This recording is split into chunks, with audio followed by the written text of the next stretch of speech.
So I never do a story from a press release, because I can't read them. But also, I never do anything that's organized. I never do anything that is run by a organization or a government. Never a story on that. The stories every day, everyone's different, but I just go out with nothing planned and just go out and look for something.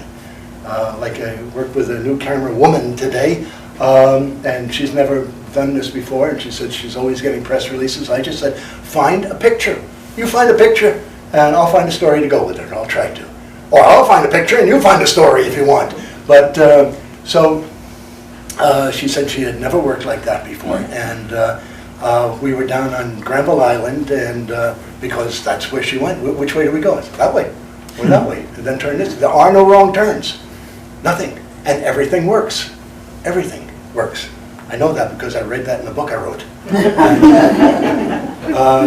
If you believe everything works, everything will work. And so this couple looking at the houseboats down there, and they said, I just walk up and say hello. It's none of my business, but they said, wow, look at these. These are the greatest thing. They live on a boat. They live on a great big trawler, whatever the thing is. I have a picture of it. There's the picture. They gave me a card. It's a big boat, okay? But it's driving them crazy because she said the guy, it doesn't matter if you can't say, it's a boat. You know, a boat without a sail that keeps breaking down. And they thought, well, maybe we'll get a houseboat. Well, they had never thought of houseboats, they had never seen them, and this, and then they kiss. Are you in love? Yes, of course we're in love, yes. How did you meet on a boat? No, we met over a salmon sandwich. That's as good as a boat. And they've only been married 2 years. So I write this story about how life can change just because you walk down one street that they didn't expect to walk down. And they may wind up on there or not, but they walk away holding hands. So they're in love, and love is going to give them a good place to live no matter where they are. And I know it's a stretch on the story. It worked fine, just absolutely worked fine.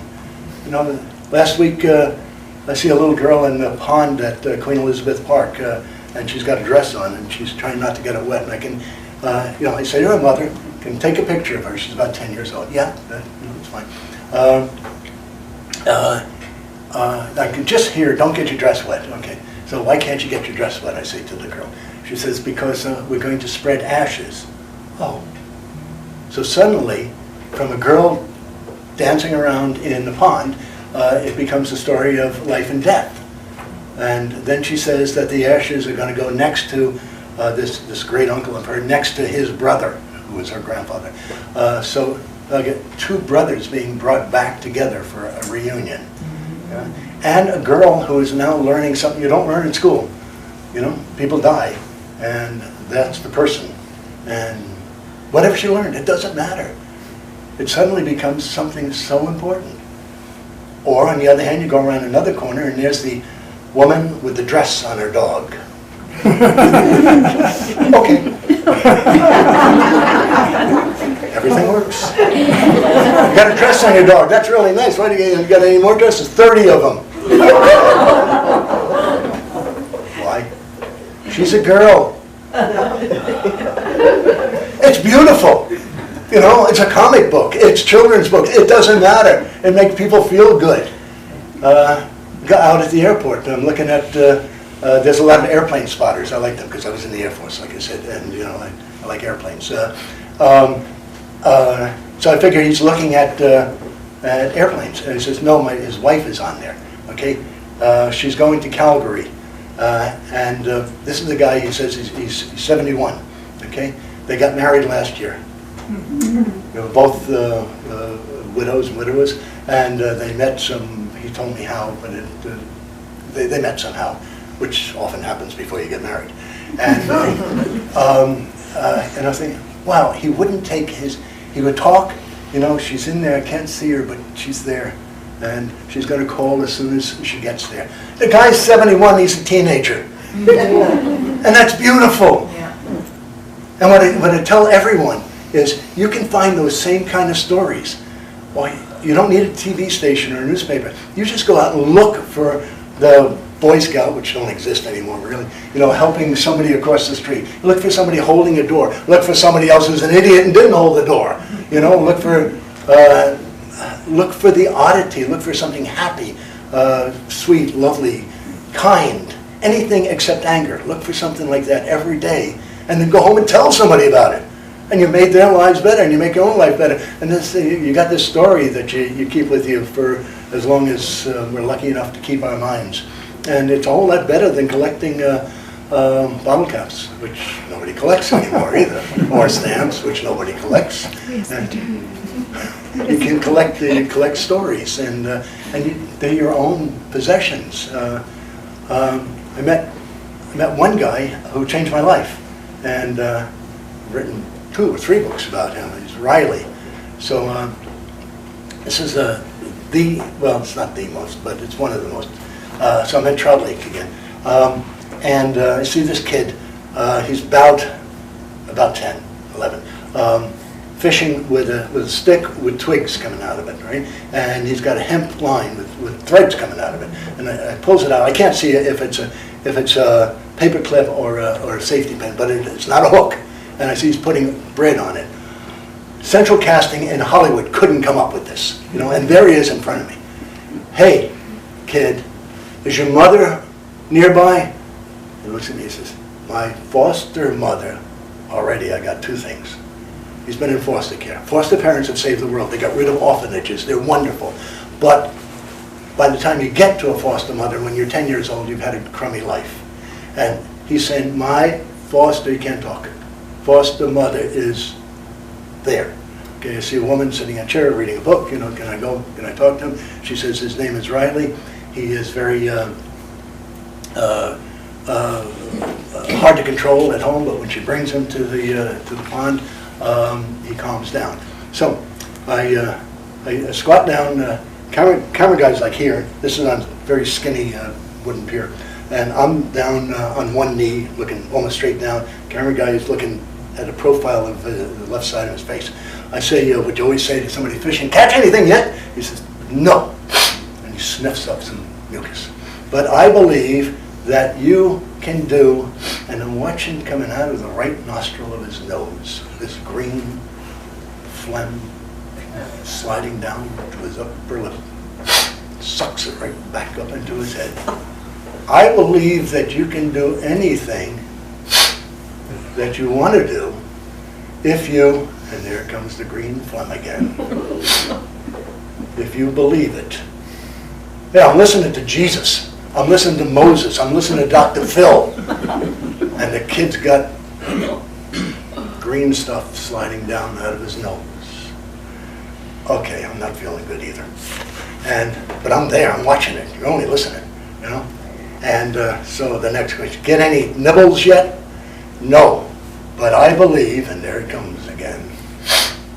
Up it goes again.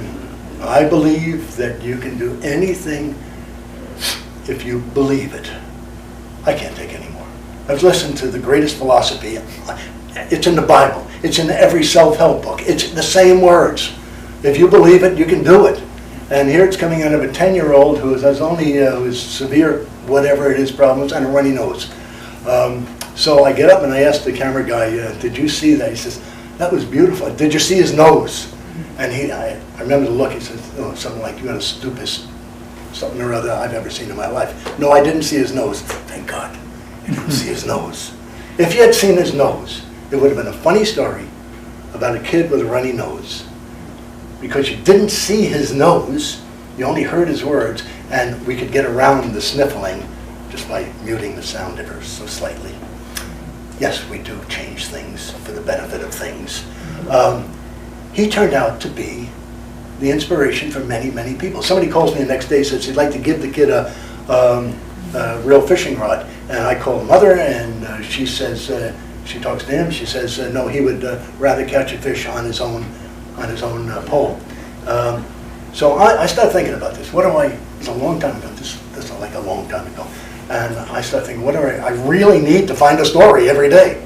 It was pretty good, but every once in a while at 5 o'clock or so, I would call that place in Burnaby and say nothing. And I would hear some bad words before the phone slammed down. Okay? So I start saying, okay, I don't really believe it, but I believe that I can find a story today, every day. I don't believe this. I don't believe this works, but I'm going to say I believe it. And saying I believe it, I started finding a story every day, every single day. A year went by, and I started believing it, totally believing that if you say something, okay, 2 years, 5 years goes by, 7 years goes by, there's 220 stories in a year. 10 years goes by, never missed another day. Then I saw, but long before this, I started saying, well, the other thing I really want to do is get along with my wife. No, we've been married more than 50 years. And, you know, we do get along, except sometimes we don't. And I said, I'll get along with my wife. Never had another argument with her. She's had some with me, but I've never had one with her. And I started thinking about my health. Okay, I want to be healthy. All right, I start believing I'm going to be healthy. Sometimes, rarely, thankfully, I've had too much wine. In the morning, I had too much wine. Okay, I believe I'm going to feel better. You wouldn't believe how that works. How it gets rid of aches and pains. I mean, serious things have happened to everybody here. You've all been near death once. I know it. And so was I. But we still managed to get here. And it simply works. If you say, but basically, if you say, I'm going to have a good day today, and that's the fundamental one. You really say that in the morning, you start believing it, and you can, it's shocking how your days are good, which is better than bad, you know? And all this from one kid I saw once. And all you have to do is go out and look for somebody like Reilly. All I told you about Reilly, and all I told you about You Believe and Do, that Welcome Back Kotter thing, was written and created by and starred a guy named Gabe Kaplan, who came from that class. Really? Oh. Just like me, I came from that class. Yeah. Completely, there was no hope for me, no hope for him. So just believe you can, if you got it, you should talk to the kid at home.